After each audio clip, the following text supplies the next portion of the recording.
कैसे बताएं कैसा प्यारा है लखनऊ। हम महले लखनऊ है, हमारा है लखनऊ।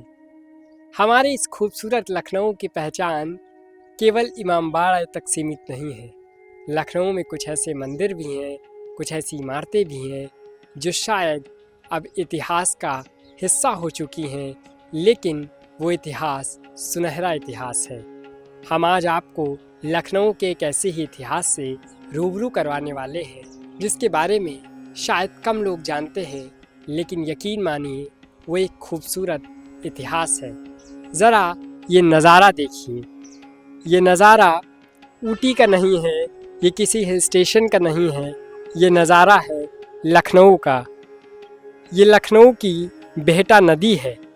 लखनऊ से आप जब हरदोई रोड पर जाएंगे तो मलिहाबाद के पास ये बेहटा नदी पड़ती है और इसी बेहटा नदी के तट पर स्थित है प्राचीन शिव मंदिर। मंदिर का इतिहास पुराना है।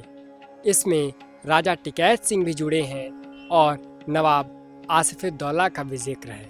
मंदिर इतना पुराना है कि आज से इसकी कहानी जानने के लिए आपको 300 साल पीछे चलना होगा। वो भी हम आपको बताएंगे, आपको मंदिर के अंदर की भी झलकियाँ दिखाएंगे। फिलहाल तो आप मंदिर के बाहर का ये खूबसूरत नज़ारा एक बार फिर निहार लीजिए।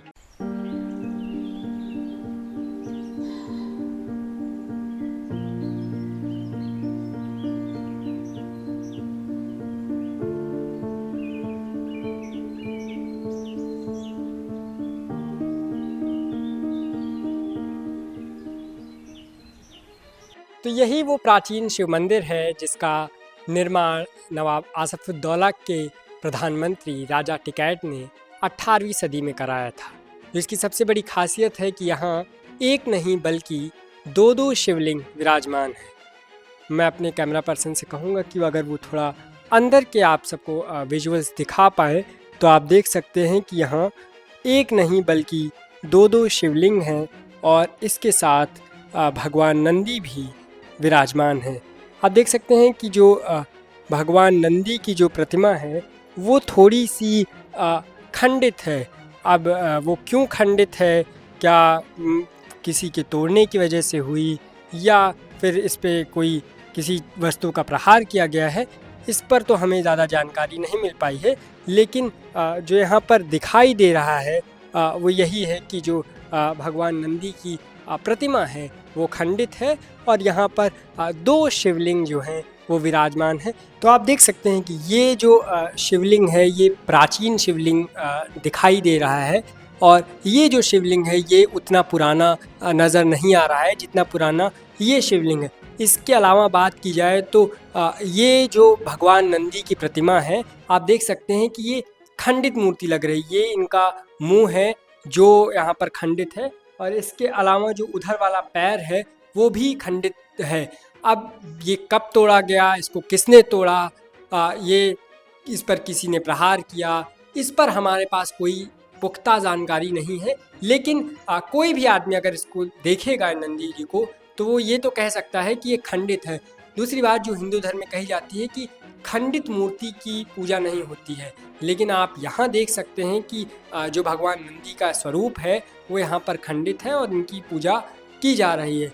अब हमारे पास इसकी कोई जानकारी नहीं है कि भगवान नंदी की खंडित मूर्ति क्यों है। अगर आपके पास ऐसी कोई जानकारी है तो हमें कमेंट कर ज़रूर बताएं कि आखिर ये जो भगवान नंदी हैं इनका ये स्वरूप कब शत विकसित किया गया है। इसके अलावा अगर की और ख़ासियत की बात करें तो यहाँ इस मंदिर में कोई पुजारी नहीं है।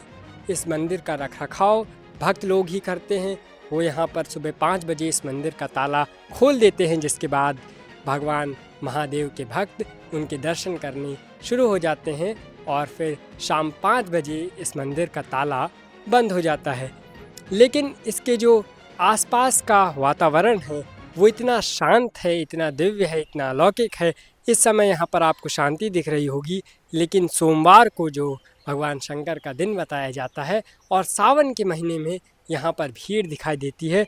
मंदिर के पीछे मैं एक बार अपने कैमरा पर्सन से कहूँगा कि वो यहाँ के जो चारों तरफ का नज़ारा है वो भी आप लोगों को दिखाएं ताकि आप देख सकें कि कितना भव्य, सुंदर और शांत वातावरण में ये मंदिर स्थित है। आप देख सकते हैं कि ये जो हिस्सा है, ये मंदिर की पीछे सीढ़ियाँ हैं और जो आपको ये नदी दिख रही होगी, ये है बेहटा नदी। आप ये मंदिर की जो सीढ़ियाँ हैं, ये सीधे बेहटा नदी जाती हैं। चूँकि अभी इस मंदिर का रखरखाव पुरातत्व विभाग कर रहा है, उसके एएसआई के अंडर में ये मंदिर है, तो ये जो सीढ़ियाँ हैं यहाँ पर ताला लगा दिया गया है ताकि बाहरी जानवर या कोई अंदर से नदी में न जाए। दूसरी बात ये है कि जो सीढ़ियाँ हैं, कहा ये भी जाता है कि ये सीढ़ियाँ वहाँ इमाम बाड़े पर निकलती थी, लेकिन एएसआई ने उन सीढ़ियों को बंद कर दिया है। अब ऐसा कोई रास्ता नहीं रह गया है कि आदमी जाए। लेकिन कहा जाता है, पुराने लोग बताते हैं कि इस मंदिर से जो सीढ़ियाँ जाती थी वो एक सुरंग में जाती थी और वो सुरंग का रास्ता जो खुलता था वो इमाम बाड़े के पास खुलता था। अब हालांकि इसमें कितनी सच्चाई है ये हमें नहीं पता, लेकिन लोग यही कहते हैं कि यहाँ की जो सीढ़ियाँ हैं वो इमाम बाड़े तक जाती हैं। आप देख सकते हैं कि कितना यहाँ पर शांत वातावरण है। यहाँ पर आपको पूरी जो दिव्य, अलौकिक और जो भक्ति भाव के लिए एक शांत मन चाहिए होता है वो आपको यहाँ मिलेगा। यहाँ पर एक ये पेड़ है पीपल का, इसके अतिरिक्त यहाँ पर आपको कुछ नहीं है। यहाँ पर है तो केवल आपके महादेव हैं और शांति है जो यहाँ पर फैली हुई है, सर्वत्र फैली हुई है। और इसी शांति के लिए, भगवान की साधना के लिए जो सबसे ज़रूरी चीज़ होती है वो होती है शांत मन और शांति। और इसी की तलाश में अगर आप आना चाहते हैं, अगर आप बेहटा नदी स्थित इन महादेव के दर्शन करना चाहते हैं, तो आपको लखनऊ के बेहटा नदी तट पर आना होगा। अभी हमने आपको अंदर खूबसूरत मंदिर दिखाया है, अब उसी खूबसूरत मंदिर का ये रास्ता भी देख लीजिए। ये जो आप रोड देख रहे हैं, ये सीधा लखनऊ से हरदोई रोड जा रही है। ये रास्ता है मंदिर में आने का। आप सोच लीजिए यहाँ कितना कीचड़ है, कोई कैसे आ सकता है इस मंदिर में। ये प्रशासनिक लापरवाही है। पुरातत्व विभाग के पास ये मंदिर है, लेकिन यहाँ पर इसके रखरखाव के लिए एक भी यहाँ पर कर्मचारी नहीं है। और तो और छोड़िए, जो आदमी आए वो या तो कीचड़ में सन के आए या तो फिर वहीं से लौट जाए, मंदिर तक पहुँच ही नहीं सकता है। ये हम एक मंदिर के साथ कर रहे हैं जो कि प्राचीन शिव मंदिर है, 300 साल पुराना है और जिसके रखरखाव के लिए ये प्रशासन का तरीका है। आप सोचिए कि हम अपने इतिहास को समेटने में, उसको सहेजने में कितने लापरवाह हैं कि हम एक मंदिर जो एक टूरिस्ट डेस्टिनेशन हो सकता है, आपको हमने दिखाया कि कितनी खूबसूरत जगह पर वो मंदिर बना हुआ है, लेकिन वहाँ तक कोई पहुँच ही नहीं सकता क्योंकि वो ये नाला देख के ही वापस लौट जाएगा। उसको समझ ही नहीं आएगा कि इसके आगे कोई मंदिर है। ये प्रशासन का इंतज़ाम है कि एक खूबसूरत जगह के लिए जो हमारे इसी लखनऊ में है, लेकिन प्रशासन की नींद नहीं खुल रही है। उसको लग रहा है कि लोग कैसे भी पहुंच ही जाएंगे, जिसको जाना होगा वो जाएगा, सब भगवान बाबा भोले के भरोसे हैं। प्रशासन का अपना कोई काम नहीं। और ये तब जब कि ये मंदिर एएसआई के अंडर में है, पुरातत्व विभाग के अंडर में है।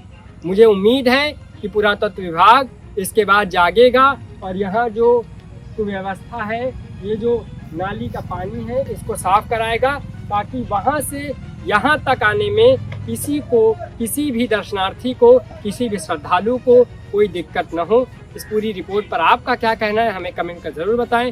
देश और दुनिया की तमाम खबरों के लिए आप देखते रहिए काफिला।